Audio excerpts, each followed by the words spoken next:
Good morning. मैं doctor Sanjeev Kumar Sunshine Hospital Gachibowli से बोल रहा हूँ। आज अगर लोगों के घर में कुछ लोग पॉजिटिव पेशेंट्स आ गए हैं और उनको डर लग रहा है कि हम घर में कैसे इलाज करेंगे या हॉस्पिटल जाके एडमिट कराएं और हॉस्पिटल में बेड नहीं मिल रहे हैं, तो घर में इन लोगों का कैसे केयर करना है और कैसे इंतजाम करना है मैं आपको 2 मिनट में दिखाऊंगा। हम अपने घर में 3 सेक्शन बनाएंगे। ये है हमारे घर का पहला सेक्शन। पहले सेक्शन में वो लोग रहेंगे जिन लोगों को कोई बुखार, जुकाम या कोरोना के फीचर्स नहीं है। जाकर के सब लोग टेस्टें कराने का कोई बेनिफिट नहीं है। जो लोग इन्फेक्टेड नहीं है, जिनको बुखार नहीं आ रहा, उनको सिर्फ 2-3 चीजों की जरूरत है। रोज अपना टेम्परेचर चेक करिए, फ्रीक्वेंट हैंड वॉश करिए, अगर घर में दूसरे से इंटरेक्ट कर रहे हैं तो फेस मास्क का यूज करिए और सोशल डिस्टेंसिंग, एक हाथ की दूरी पे रहिए। इतने दूरी पे रहने पे कोरोना के फैलने का डर ऑलमोस्ट निल होता है। तो वो सब लोग, जो लोग ठीक हैं, जिन लोगों को फीवर नहीं आया है, वो लोग अपने घर के उस सेक्शन में रहेंगे जिस सेक्शन में दूसरे इन्फेक्टेड लोग नहीं हैं। जिनको फीवर आ गया है और जुकाम, बुखार, खांसी हो रही है, वो लोग घर के दूसरे सेक्शन में रहेंगे। और इन दूसरे सेक्शन के अंदर जो लोग नॉर्मल हैं वो उनको डिस्पोजेबल्स में खाने का इंतजाम करेंगे। खाने में क्या खाएंगे? खाने में कोई भी वेजिटेरियन फूड, क्योंकि भूख कम हो जाती है, स्मेल कम हो जाती है, इसको आने में 1 महीना लगता है। इन लोगों को लिक्विड डाइट, सूप्स, जूस या ऐसी चीजें जो वो लोग खुद मांग रहे हो, सब अलाउड है। खाने में किसी चीज की मनाही नहीं है। आपको इसके अलावा क्या इलाज करना है? इन लोगों को बुखार हो सकता है। बुखार वाले लोगों को आपको बुखार की गोली सुबह, दोपहर, शाम देनी है। अगर बच्चे हैं तो यही गोली आधी हो जाएगी। अगर बिल्कुल खाना नहीं खा रहे तो ORS का सोल्यूशन देना है। कुछ लोगों को vitamin B, vitamin C, vitamin D, मैंने प्रिस्क्रिप्शन अपने व्हाट्सएप स्टेटस पे एक प्रिस्क्रिप्शन डाला हुआ है। इस प्रिस्क्रिप्शन को अगर आप प्रिंट करो तो ये कहता है कि आप पहले तो 1, 2 और 3 विटामिन हैं, अगली 2, एक तो फीवर की और जुकाम, बुखार, खांसी और गले दर्द की दवाइयां हैं। ये दवाइयां आप लीजिए। इस पर्चे से आप ये सिम्टोमेटिक ट्रीटमेंट कर सकते हैं। नॉर्मली कोरोना वायरस एक नॉर्मल सा, माइल्ड सा वायरस है। 99% लोग इससे ठीक हो जाते हैं और उनको कुछ और चीज की जरूरत नहीं पड़ती। बट 1% लोग जब बीमार होते हैं तो उनका बुखार बहुत तेज हो जाता है। वो लोग खाना खाना छोड़ देते हैं और उनकी ऑक्सीजन सैचुरेशन कम होने लगती है। हैबत होने पे ऐसे लोगों के लिए घर में हम लोग पल्स ऑक्सीमीटर लेके आते हैं। ये पल्स ऑक्सीमीटर हम पेशेंट्स को रोज लगाएंगे। लगाने के बाद, ये कनेक्ट करने के बाद, एक बटन दबाने से पल्स ऑक्सीमीटर ऑन हो जाता है और ऑन होने पे थोड़ी देर वेट करना है। ये आपको पल्स दिखाने लगता है। जब ये पल्स दिखाएगा तभी उस वैल्यू को मानना है। जब ये वैल्यू आ जाएगी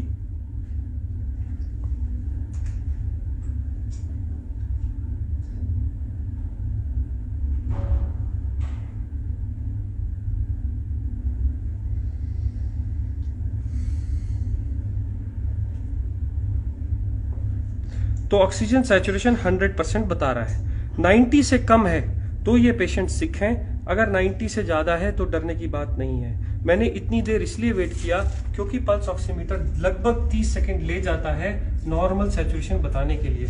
अब मान लीजिए अगर ये लोग 90 से कम ऑक्सीजन पे आ गए हैं, अब इनको हॉस्पिटल की फैसिलिटी पे ले जा रहे हैं पर बेड नहीं मिल रहे, तो हम क्या करें? तो हम अपने घर का एक और सेक्शन सिक पेशेंट्स के लिए तैयार करेंगे, जिनकी एंट्री, जिसमें नॉर्मल लोग कोई भी एंटर नहीं करेंगे, और इन सब लोगों को हम 14 दिन के लिए आइसोलेट करेंगे। मान लीजिए अगर ये पेशेंट है और मुझे इनकी केयर करनी है, तो जो बहुत जरूरी वाली चीजें मैं आपको बताता हूं। जब भी आप इस कमरे में जाएंगे तो आप एक बड़ा कपड़ा या कोई भी गाउन, जिससे कि आपके कपड़े इन्फेक्ट ना हो जाएं, वो गाउन पहनेंगे।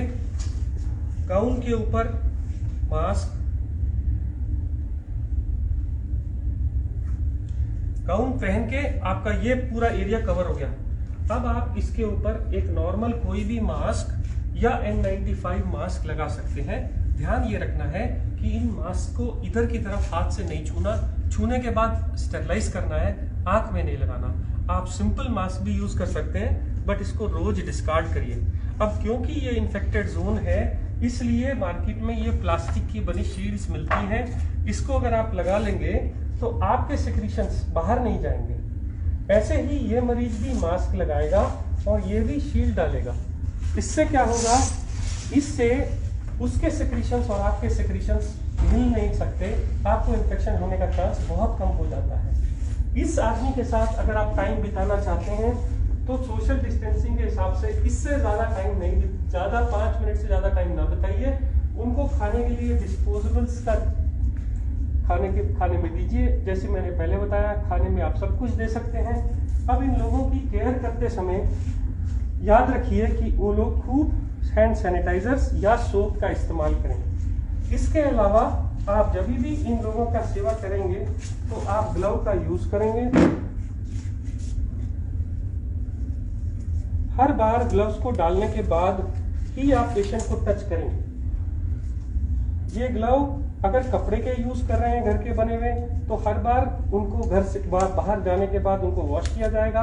अगर डिस्पोजेबल यूज कर रहे हैं तो हर बार यूज करने के बाद थ्रो कर दिए जाएंगे। अब अगर आप ऐसी कंडीशन में उस पेशेंट के साथ उसके केयर करते हैं, उसको खाना देते हैं, उसके ऑक्सीजन लगाते हैं या जो भी कुछ कर रहे हैं, आपको इन्फेक्शन आने का चांस कम हो जाता है। मान लीजिए अब ये पेशेंट का मैंने ऑक्सीजन सैचुरेशन चेक किया और ये 90 से कम था। मैंने पल्स ऑक्सीमीटर लगाया और ये पल्स ऑक्सीमीटर लगा के रहने दिया। ये पेशेंट को फीवर भी आ रहा है, इसका ऑक्सीजन भी कम है, तो मैं क्या करूंगा, मैं पल्स ऑक्सीमीटर को लगा ही रहने दूंगा। और ऐसा सिलेंडर मार्केट से मिल जाता है, इसके रीफिल हो जाता है, 400 रुपये पर रीफिल लेता है, 1 महीना चलता है। इसमें एक नॉब रहती है, ये नॉब को अगर आप ऑन करेंगे तो ये लीटर्स बताता है कितने लीटर पे चल रहा है। 5 लीटर पे जनरली जब भी होता है तो ऐसे छोटे नेजल प्रॉन्ग्स हम पेशेंट को लगा सकते हैं।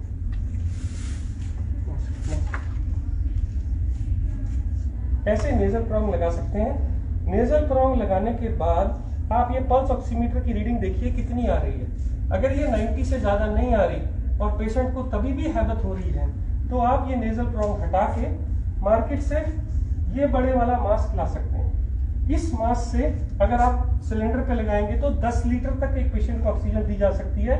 तब आप ऑक्सीजन चेक करिए, 5 मिनट वेट करिए ऑक्सीजन देके। इसके बाद भी अगर ऑक्सीजन इंप्रूव नहीं हो रही तो आपके पास लास्ट ऑप्शन बचती है हाई फ्लो ऑक्सीजन मास्क। ये मास्क के साथ एक गुब्बारा लगा रहता है, इसको जैसे ही हम ऑक्सीजन से कनेक्ट करते हैं तो ये ऑक्सीजन एक्स्ट्रा देता है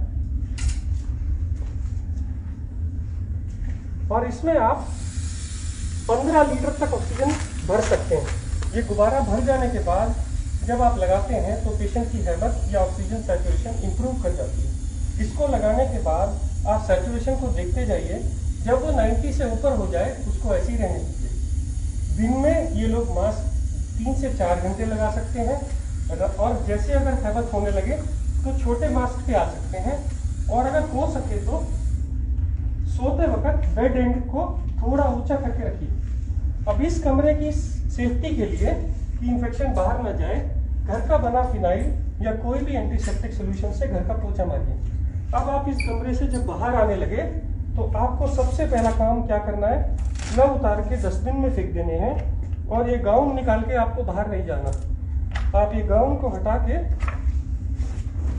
उसी कमरे में छोड़ देंगे, मास्क शील्ड्स उसी कमरे में छोड़ देंगे और हैंड वॉश करके आप पूरा हैंड वॉश करके इस कमरे से बाहर आएंगे। 14 दिन तक अगर इन लोगों की ऐसे ही सेवा करी जाए तो ये लोग इम्प्रूव हो जाते हैं। अब इन लोगों की दवाइयों का क्या, मैंने जैसे पहले बताया था, मैंने अपने व्हाट्सएप स्टेटस पे एक और ट्रीटमेंट डाला है। ये ट्रीटमेंट उन लोगों के लिए है जिनको बेड्स नहीं मिल रहे, हॉस्पिटल फैसिलिटी नहीं है और दवाई देने का और कोई इंतजाम नहीं है। तो आप पुराने ट्रीटमेंट की तरह देखिए, ऊपर मैंने 4 मल्टीविटामिन लिखे हैं, उसके नीचे मैंने भूख लगने का सिरप लिखा है, नीचे हमने जो दवाइयाँ लिखी हैं वो सिम्टोमेटिक इलाज के लिए हैं, जैसे कि डेरिफिलिन, जैसे कि मॉन्टेलुकास्ट मैंने पहले बताई। इसके अलावा जो नीचे आने वाले इंजेक्शन या एंटीबायोटिक्स हैं जो डॉक्टर की गाइडेंस में लेने चाहिए, वो एक तो है डॉक्सीसाइक्लिन, सुबह शाम 5 दिन के लिए 10 गोलियां, ये लोग इतनी देर में इंप्रूव कर जाते हैं। और दूसरे हैं 2 इंजेक्शन एक इंजेक्शन है ब्लड थिनर का, क्योंकि कहा गया है कि ऐसे लोगों को क्लॉट्स बन जाते हैं, इसलिए ये इंजेक्शन सुबह शाम देना है डॉक्टर की गाइडेंस में। और एक स्टेरॉइड का इंजेक्शन 10 रुपए का डेक्सामेथासोन, जो दिन में एक बार लगेगा सुबह। अगर ये इंजेक्शन आपके पास में आपके घर का डॉक्टर लगा देता है तो आपको हॉस्पिटल के खर्चे या हॉस्पिटल के बेड अगर नहीं अवेलेबल है तो भी आप इंतजाम कर सकते हैं। कुछ लोग बोलते हैं हमारे पास इंजेक्शन की कोई भी सहूलियत नहीं है, कोई भी डॉक्टर नहीं आ रहा है, तो मैंने एक ब्लड थिनर एपिक्साबैन और एक स्टेरॉइड ओरल मिथाइल प्रेडनिसोलोन भी रखा है। आप इसको भी प्रिस्क्रिप्शन के हिसाब से प्रिंट करके ले सकते हैं। इतना सेटअप अगर आपके घर में है तो ये आईसीयू का काम करेगा।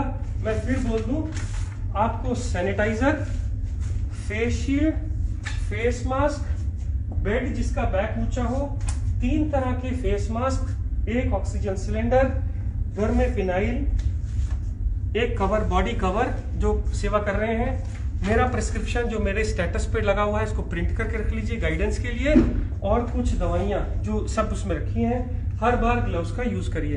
ये एक आईसीयू सेटअप है, क्योंकि आज भी कोरोना की कोई स्पेसिफिक दवाई या वैक्सीन आनी है और इससे ज्यादा ट्रीटमेंट अभी भी आईसीयू में नहीं हो रहा है। बहुत ही एक्सेप्शनल कंडीशन में 2 और दवाइयां हैं जो बगैर आईसीयू सेटअप के नहीं दी जा सकती। ये 99% इलाज हर लोगों तक अगर पहुंच जाए तो वो लोग जिनको मेडिकल सेवा अभी भी उपलब्ध नहीं है वो लोग अपनी सेवा या अपने घर वालों की सेवा कर सकते हैं। मैं doctor Sanjeev Kumar Sunshine hospital से बोल रहा हूँ।